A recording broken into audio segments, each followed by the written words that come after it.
Disinilah aku, di sebuah konferensi pers. Berdiri di depan banyak wartawan. Oh, tidak, itu bukan aku. Ini dia. Aku Alexia, 17 tahun. Mungkin aku seperti anak SMA, tapi tidak seperti anak-anak sebayaku, aku pengawal. Bagaimana bisa? Iya, aku diadopsi oleh organisasi keamanan bawah tanah setelah ditelantarkan di usia muda. Untungnya papa, penyelamatku, selalu ada untuk mengajariku segala hal, mulai dari matematika hingga seni bela diri. Jujur, itu adalah saat-saat paling membahagiakan dalam hidupku. Tapi dia pergi terlalu cepat karena kanker. Dan rasanya seperti aku diterlantarkan lagi. Tanpa sempat berduka, organisasi ini menyuruhku berlatih dari senja sampai fajar. Dengan mengatakan kalau aku harus membuat papaku bangga. Jadi aku selalu mencoba yang terbaik dan tetap menjadi yang terbaik dalam seni bela diri. Namun karena kecerobohanku, aku berakhir hanya sebagai pengawal para PIV dengan kode nama 036. Sungguh membosankan. Sampai suatu hari aku dipanggil oleh bos. 036, kami punya tugas khusus untukmu. Namanya David Smith, kepala sekolah SMA Woodford. Pengawalan membosankan lainnya lagi.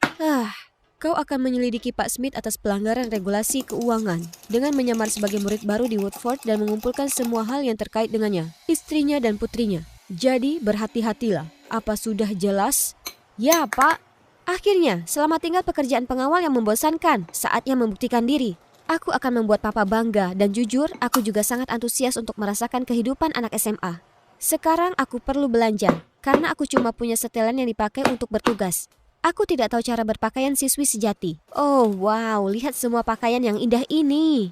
Setelah banyak berpikir, aku memutuskan untuk mengambil gaun cantik ini, benda ini, dan juga ini. Semuanya cocok kan? Tapi penjaga toko bertanya apakah itu untuk adik perempuanku. Hah? Apa maksudnya? Lalu dia memilihkan barang lain untukku. Aku baru akan mencobanya ketika sebuah jeritan mengagetkanku. Tolong, pencuri, tolong! Tak satu hari pun berlalu tanpa masalah. Aku melesat ke sumber suara dan tidak hari ini pencuri. Apa kau gila? Aku bukan pencuri. Lepaskan aku. Tiba-tiba aku mendengar suara gedebuk dan melihat pria lain berbaju biru dijegal ke bawah oleh 2 orang satpam. Sementara seorang wanita merebut tas dari tangannya. Ups, aku baru saja salah menangkap orang. Aku langsung melepaskannya. Ternyata dia juga sedang mengejar pencuri itu. Tetapi tidak peduli seberapa banyak aku meminta maaf, dia terus ngomel kalau aku ini orang gila yang kejam. Bahkan mencurigaiku sebagai kaki tangan. Laki-laki ini sungguh tak masuk akal. Sebaiknya dia berharap tidak akan pernah bertemu denganku lagi. Kalau tidak, tendangan berikutnya bukan cuma sekedar kesalahan. Hari ini adalah hari pertamaku di sekolah. Penyamaranku sangat bagus. Bahkan aku tidak bisa mengenali diriku sendiri. Aku tidak mungkin ketahuan. Mulai sekarang aku akan menggunakan nama Alexia. Jauh lebih baik daripada 036 kan? Tunggu, aku mengenalnya. Bella Smith, salah satu targetku. Wow, beraninya gadis-gadis itu mengganggu putri kepala sekolah mereka sendiri. Baiklah, Alexia datang untuk menyelamatkanmu. Tapi tidak dengan cara biasa. Jadi datanglah si kutu buku kikuk ini yang tidak sengaja menabrak mereka, menumpahkan kopi ke mereka, mengulur waktu agar mangsanya bisa melarikan diri. Para gadis jahil itu berteriak ngeri, lalu meneriakiku sebelum berlari ke kamar mandi. Kemudian aku menoleh dan melihat Bella sedang berbicara dengan seorang anak laki-laki. Oh tidak, dia bukan anak laki-laki biasa. Dia adalah si brengsek menyebalkan dari mall itu. Keanehan apa ini? Mereka pun menuju ke arahku. Sementara Bella terus berterima kasih padaku, aku melihat tatapan tajam dari anak laki-laki itu. Kau tampak tak asing. Kita pernah bertemu? Tidak mungkin. Bagaimana bisa? Ini hari pertamaku di sini.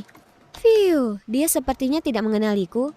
Jadi, dia Clark, sahabat Bella. Sekarang bagaimana aku bisa mendekatinya jika yang menemaninya adalah laki-laki ini? Ngomong-ngomong, kelas pertamaku akan segera dimulai. Sekarang permisi, aku harus menjaga penyamaran sempurnaku ini sebagai seorang siswi. Anak baru, jawablah. Di mana deklarasi kemerdekaan Amerika ditandatangani? Di bagian bawah kertas, Bu? Seluruh kelas pecah dalam tawa. Sungguh memalukan. Tapi bagaimana aku bisa tahu? Papa tidak mengajariku hal ini. Lalu tiba-tiba aku mendengar suara yang mengkhawatirkan. Jangan panik, aku yang akan menangani. Ikut aku ke lorong. Tapi tak seorang pun mengikuti, malah mereka tertawa lebih keras. Aku masih terdiam saat seorang gadis baik memberitahuku kalau itu hanya bel berakhirnya kelas.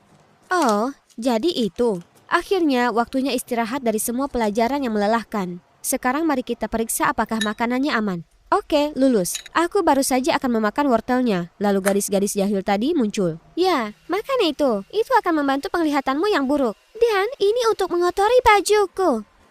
Lalu mereka melenggang pergi. Di tempat lain, musuh-musuh itu pasti sudah merasakan tinjuku. Hei Alexia, Alexia. Berisik sekali. Tempat ini seperti sarang lebah. Alexia? Oh tunggu, itu nama baruku. Aku berbalik melihat Bella. Dia ingin bergabung denganku untuk makan siang. Ini dia kesempatannya. Tapi tidak, si Clark juga ikut-ikutan ada di sini. Astaga. Aku bertanya pada Bella mengapa gadis-gadis jahil itu menggodanya, putri kepala sekolah. Tapi dia hanya menggelengkan kepala tidak tahu. Tapi aku rasa aku sudah tahu alasannya setelah berbicara dengannya. Aku menyadari kalau dia agak lebih lambat daripada teman-teman sebayanya. Ketika aku bercanda, butuh waktu lama baginya untuk mengerti dan ikut tertawa. Jadi, menggali informasi darinya seharusnya mudah. Kalau saja... Kau baru saja pindah ke sini, bagaimana kau tahu dia putri kepala sekolah? Aku dengar dari orang lain. Si perusak pesta ini, ya ampun. Minggu pertama tidak berjalan lancar karena aku masih membiasakan diri dipanggil Alexia dan tidak memeriksa lokerku sendiri. Selain itu, tumpukan pekerjaan rumah ini, secara umum aku senang belajar di sekolah, tapi misi ini tidak mengalami kemajuan sedikit pun. Aku harus lebih cepat, jadi dengan menggunakan pengubah suara aku menipu Pak Smith untuk meninggalkan kantornya lalu menyelinap ke sana. Tapi tiba-tiba Bella masuk. Karena panik, aku bilang kalau aku sedang membersihkan meja kepala sekolah. Dia tampak yakin dan bergabung denganku. Di lain waktu aku melihat kepala sekolah sedang berbicara dengan seseorang di lorong. Aku hendak mengambil gambar dengan pena kamera mata-mataku, namun Clark muncul dan membombardirku dengan pertanyaan-pertanyaan bodoh. Ya Tuhan, kalau terus seperti ini, kapan aku bisa menyelesaikan misinya? Suatu hari aku melihat Bella dalam masalah dengan gadis-gadis jahil lagi. Apa anak-anak nakal itu tidak pernah belajar? Ini sudah keterlaluan. Aku harus menyelesaikan masalah ini untuk selamanya. Jadi aku berlari mendekat dan dengan cepat menarik Bella menjauh, menyuruhnya untuk lari. Kemudian aku melancarkan tendangan terbangku yang terkenal bersama dengan beberapa tendangan sapuan depan. Dan gadis nakal itu terjatuh ke lantai dalam sekejap. Keadilan ditegakkan. Aku menepuk-nepuk tangan dengan penuh kemenangan. Tapi, apakah Clark baru saja menyaksikan semuanya? Orang ini terlalu mencurigakan. Dia mungkin akan merusak misi rahasiaku suatu hari nanti. Aku harus selidiki orang ini. Tidak butuh waktu lama bagiku untuk mengetahui bahwa dia bukan berasal dari keluarga kaya seperti kebanyakan siswa lainnya. Dia masuk ke sekolah bergengsi ini dengan beasiswa karena kepintarannya. Sekarang disinilah aku, di toko roti keluarga Clark. Gadis ini punya mata dan warna rambut yang sama dengannya. Kami mengobrol dan langsung akrab. Dia adalah Enola, adik Clark. Dia mengidap Down syndrome tapi dia sangat berbakat. Lihat, bukankah desainnya menakjubkan? Aku sedang membolak-balik buku sketsa Enola. Tiba-tiba Clark muncul dan menyeretku keluar. Kenapa kau mengikutiku ke sini? Aku tahu kau sedang merencanakan sesuatu. Siapa yang mencurigakan di sini? Kaulah yang selalu muncul secara kebetulan dimanapun aku berada. Aku hanya mengikutimu ke sini karena kau menguntitku dan terlihat mencurigakan. Hal itu membuat Clark terdiam. Lalu adiknya menghampiri kami dan berkata, Alexia, Enola suka sekali bermain denganmu. Kakak, biarkan dia masuk ke dalam. Sikapnya berubah drastis setelah mendengar hal itu.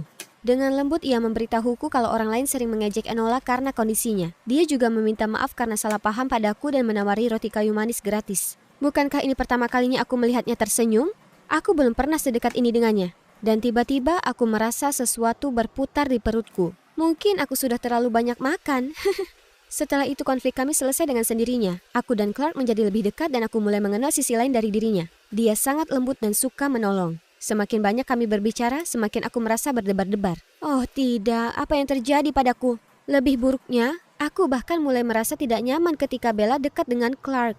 Dia selalu membantunya dalam hal-hal kecil, seperti membukakan pintu, memegang payung untuknya, dan bahkan membuka botol air. Dia selalu bertingkah berlebihan seolah-olah dia ingin Clark melindunginya setiap saat. Tidak, tenangkan dirimu Alexia. Tidak, 036, kau punya misi yang harus dilakukan. Jadi, aku berpura-pura mengalami nyeri haid agar bisa keluar dari pelajaran olahraga dan menyelinap ke kantor Pak Smith lagi. Aku menggeledah tempat sampah, tapi tidak ada yang berguna. Kemudian aku melihat ada laci yang terkunci. Dan coba tebak, ada sebuah buku catatan dan sebuah amplop penuh dengan uang. Kemudian dengan mengarsir kertas dengan pensil, huruf-huruf perlahan muncul. Itu adalah alamat dan jam. Jadi kepala sekolah akan melakukan transaksi di sana? Oke, paham. Kemudian dalam perjalanan keluar, aku dengan cerobohnya menjatuhkan tumpukan dokumen di meja kerjanya. Tunggu, ada foto seorang wanita menggendong bayi dengan coretan. Aku mencintai kalian bertiga selamanya. Tapi Bella bilang padaku kalau dia anak tunggal. Lalu, siapa ini? Disinilah tempatnya, tempat entah berantah. Tempat di mana sesuatu yang mencurigakan akan terjadi. Pukul 4.29, sudah hampir waktunya. Ada yang datang. Tunggu, itu wanita yang ada di foto itu. Dia lebih tua, tapi itu pasti dia. Kemudian kepala sekolah Smith muncul. Mereka terlihat sangat akrab. Mereka berbicara dan dia menyerahkan sebuah amplop. Amplop itu. Jadi dia adalah... Apa lagi? Belum menyerah menguntit orang lain? Oke, dengarkan baik-baik.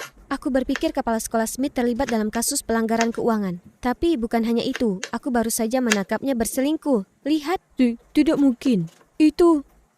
Oke, aku akan merahasiakan ini tapi dengan satu syarat. Biarkan aku bergabung dengan penyelidikan ini. Kepala sekolah sudah membantu dengan beasiswaku. Aku rasa dia bukan tipe orang seperti itu. Apa? Dia mau bekerja sama denganku?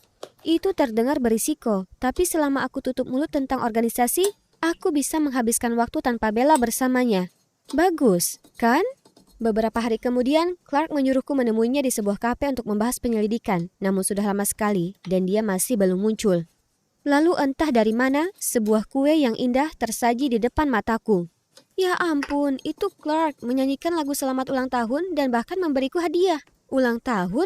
Aku sendiri tidak tahu kapan ulang tahunku. Mengapa dia dan kuenya, apa dia membuatnya sendiri untukku? Oh, dia sangat manis. Aku menjadi sangat emosional sampai-sampai hampir saja aku mengungkapkan perasaanku padanya. Tapi tepat pada saat itu, Bella tiba-tiba melompat di antara kami. Tipikal Bella, tidak pernah membiarkan kami sendirian. Ternyata, dia yang memaksa ayahnya untuk mengizinkannya melihat catatan siswa dan membuatkan kue ulang tahun pertamaku. Terima kasih teman-teman, aku belum pernah merayakan ulang tahun sebelumnya karena aku tidak punya, karena orang tuaku selalu pergi. Kalau begitu kita harus merayakannya dengan benar di rumahmu. Bagaimana? Apa? Mengapa dia menyarankan itu? Tapi kemudian Clark mengedipkan mata padaku. Sepertinya kita punya rencana. Sesampainya di rumahnya, kami disambut hangat oleh orang tua Bella. Sungguh makanan rumahan yang sangat lezat. Jadi, seperti inikah rasanya punya keluarga? Bella selalu mengalami hal ini, tapi kasihan dia. Dia tidak tahu tentang ayahnya yang selingkuh. Saat kami sedang makan malam, Clark bertanya kepada Pak Smith tentang proyek sains yang sedang dikerjakannya. Kemudian Clark mengedipkan mata ke arahku lagi. Itu adalah isyaratku. Jadi aku permisi ke kamar mandi lalu menyelinap ke kantor Pak Smith. Pena ini ajaib. Mari kita lihat apa yang disembunyikan oleh ayah Bella. Oh, dia menarik jumlah uang yang sama setiap bulannya. Yeay, hari ini sukses. Berkat rencana pintar Clark, akhirnya aku mendapatkan sesuatu yang berguna. Tiba-tiba mata kami bertemu dan kami berdua saling mendekat. Aku sudah siap untuk... Dan tiba-tiba bosku menelpon. Aku tidak mengutusmu untuk bermain rumah-rumahan dengan penjahat itu. Kau punya 3 hari. Jika tidak, aku akan menyuruh orang yang lebih mampu untuk mengurus ini. Sia-sia harapan papa padamu. Apakah aku benar-benar tidak berguna? Memikirkan bahwa aku telah mengecewakan papa, aku tak kuasa menahan tangis. Apa yang terjadi? Siapa itu? Ceritakan padaku, aku akan mengatasinya. Clark, mungkin ini terdengar aneh, tapi sebenarnya aku seorang mata-mata. Seorang apa? Clark terkejut, tentu saja. Jadi kami duduk di bangku dan aku menceritakan semua padanya. Clark tidak mengucapkan sepatah kata pun dan hanya memelukku dengan lembut, membuatku merasa sangat lega. Kalian mungkin bertanya-tanya mengapa Bella dan aku berada di tempat sepi ini. Masalahnya, beberapa hari setelah telepon itu, bosku memerintahkan aku untuk membawa Bella ke sini untuk menyanderanya dan menggunakan dokumen yang kukumpulkan untuk mengancam kepala sekolah agar mengundurkan diri. Kurasa itu bisa membantuku menyingkirkan Bella si obat nyamuk dan memiliki Clark untuk diriku sendiri, kan?